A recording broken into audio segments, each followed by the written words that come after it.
दिया गया है वो हमारे प्रैक्टिकल जीवन में कैसे लिंक्ड है, हम उसे कैसे प्रेरणा लेकर आगे बढ़ सकते हैं। तो कविता है का शीर्षक है धैर्य और विश्वास। हमें धैर्य रखना है और विश्वास भी रखना है अपने अंदर। कविता शुरू ऐसे हो रही है। एकलव्य ने भी क्या खूब ठाना था, एकलव्य ने भी क्या खूब ठाना था, द्रोण से शिक्षा लिए बिना भी द्रोण को गुरु माना था। ये सब लोग जानते हैं हम लोग कि हाँ, बिना उनको गुरु माने, उनसे गुरु माना लेकिन शिक्षा नहीं लिया था। एकलव्य ने भी क्या खूब ठाना था, द्रोण से शिक्षा लिए बिना भी द्रोण को गुरु माना था।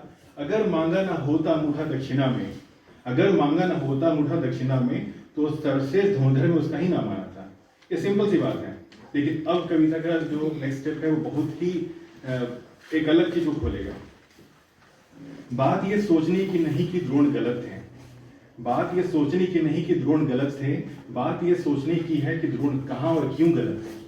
हकीकत में द्रोण गलत थे ही नहीं, ये एक लीला का भाग था।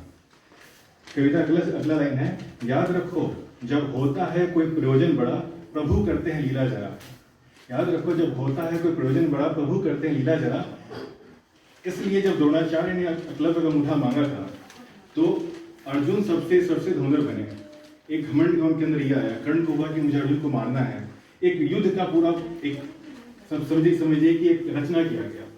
तो पूरे महाभारत में छोटे पार्ट से जहाँ पे वो लीला का भाग है। लीला वो नहीं कृष्ण गोपी के साथ रास लीला करे, वो लीला नहीं। लीला ये है कि उस समय में क्या क्या छोटा पार्ट हो रहा है, भगवान हर चीज रच रहे हैं कि नहीं, हमें क्या करना है। तो बात ये सोचने की नहीं कि द्रोण गलत है, बात ये सोचने की है कि द्रोण कहाँ और क्यों गलत है।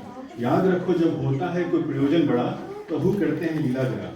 विश्वास रखो जरा मन में, विश्वास रखो जरा मन में, अगर कुछ गलत घटित हो रहा है जीवन में, भगवान का प्रयोजन हमेशा बड़ा, तू बस रह स्थिर धैर्य पूर्वक शांत करा। हमारे जीवन में थोड़ा सा कुछ ऊंच नीच हो रहा है तो विश्वास धैर्य रखना है कि ये किसी लीला का पार्ट है, कुछ बहुत बड़ा ऑब्जेक्टिव फुलफिल होने वाला है। भगवान को सोच के सब काम कर रहे हैं।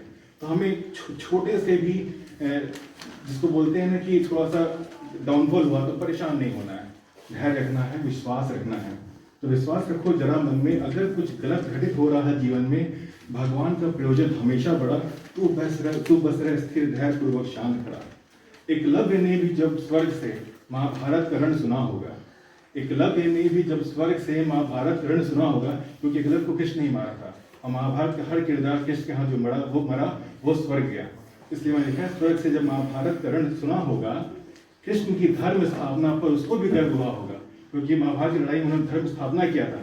क्योंकि कृष्ण इसलिए धर्म स्थापना की बात यहाँ पे मैं कर रहा हूँ क्योंकि हम उस समय जितने भी बड़े शूरवीर थे उन लोगों ने अपने वचन को अपना धर्म मान लिया था।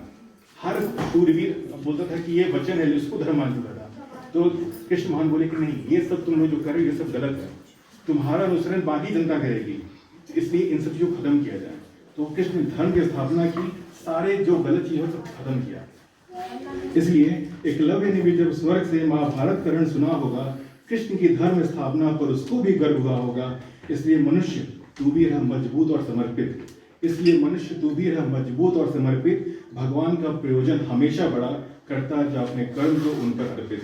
महाभारत में कृष्ण बोलते हैं कर्मयोग का ज्ञान देते हैं, भक्ति योग, कर्मयोग और ज्ञान योग का। तो मैंने यहाँ पे एक कर्मयोग के बारे में बताने का प्रयास किया है।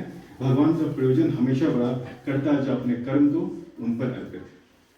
तो ये कविता थी मेरी, आप लोग अच्छा